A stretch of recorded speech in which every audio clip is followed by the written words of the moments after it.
Hi, I'm Naomi, and here's Isaac. And we're going to read a Hanukkah story today, this one that's called Maccabee, the story of Hanukkah. And we thought this would be a good one to do because sometimes people don't know the whole story of Hanukkah, and this is a really nice one that tells the story, and it's kind of an exciting one. And we're reading this on the third night of Hanukkah, so I have our Hanukkah menorah back there. It has 3 candles on one side and 1 helper candle on the other side that will help light the menorahs, and we're going to learn about why we do that in this story. It's actually not a menorah because A Hanukkah menorah. It's called a Hanukah. Little known fact. Okay, Maccabees, the story of Hanukkah.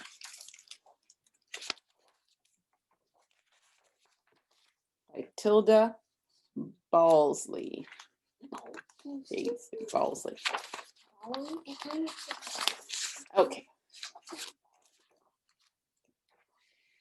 At Hanukkah, we tell this story of ancient faithfulness and glory, of freedom lost and freedom won by Jews who knew what must be done. The Greeks had gods, yes, more than one, god of the sea, god of the sun. Throw in a party god for fun. So the Jews lived in the time when the Greeks were in control of the land, and they had a lot of gods, and the Jews only prayed to one god. King Antiochus ruled the land. Bow down to them was his command. And that's not all. I order you to dress and eat and act Greek too. No way, said every faithful Jew. Sometimes it only takes a few who know what's right and do it too. So here's Antiochus, and he's telling the Jews they have to bow down to his idols. And here are the Jews saying, we can't do that because that's not in our religion. But Antiochus had great power. When they refused, his mood turned sour. Jerusalem, he snarled and frowned, will desecrate their holy ground, put statues of our gods around, stamp out the traitors where they're found. So desecrate means to like ruin or make unholy. And so he wanted to ruin their holy temple because he was angry at them. Some Jews gave in and some Jews fled. And then one Jew, Mattathias, said, to your idols I won't pray. Your laws aren't mine, I won't obey. He drew his sword and got away. Sometimes it only takes a few who know what's right and do it too. So here's Mattathias, and he was like, I'm not going to do that. I'm gonna leave and think about fighting back. But Mattathias said, I'm old. We need a leader strong and bold. I have 5 sons. Whom should I choose? And he conducted interviews. Jonathan is plenty smart, and Simon knows a martial art. The other 2 will do their part. Oh, but Judah, what a heart. So he wanted to pick one of his sons to help lead the fight against King Antiochus. He called to Judah at first light. Our farmers, shepherds, you'll unite. Deep in the mountains, out of sight. With patience, teach them how to fight. Then lead attacks through dark of night.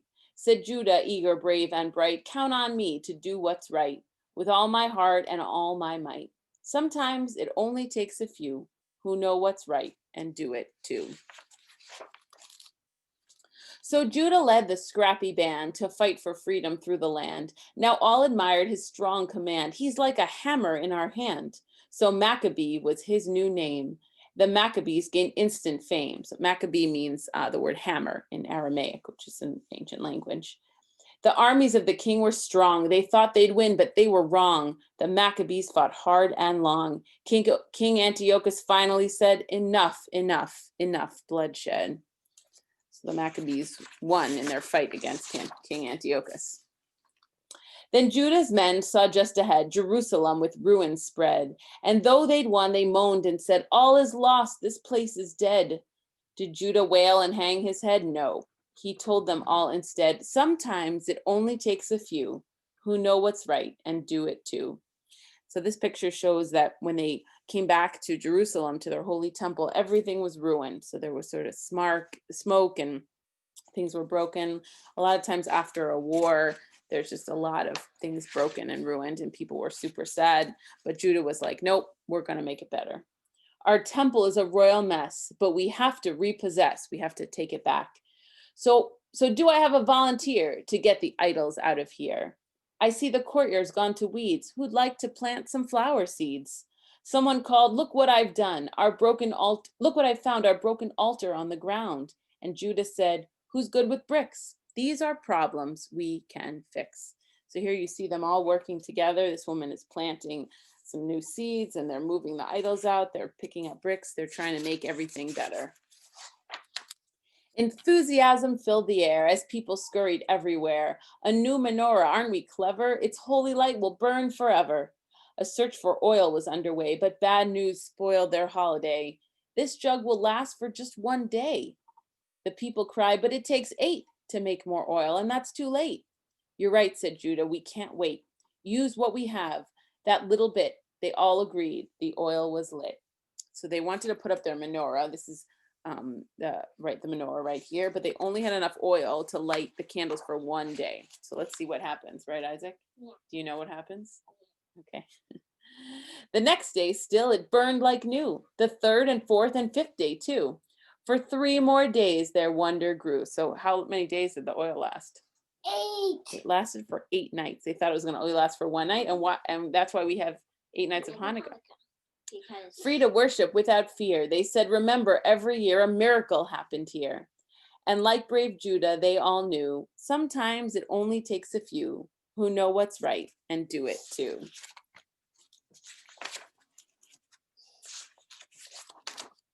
This is the epilogue, Isaac. If Judah were alive today, what would he do? What would he say? He'd smile at the familiar sight of our menorah burning bright and join in prayers that we recite. He'd thrill us with a tale or two about his brave and royal crew. We'd beg for more when he was through.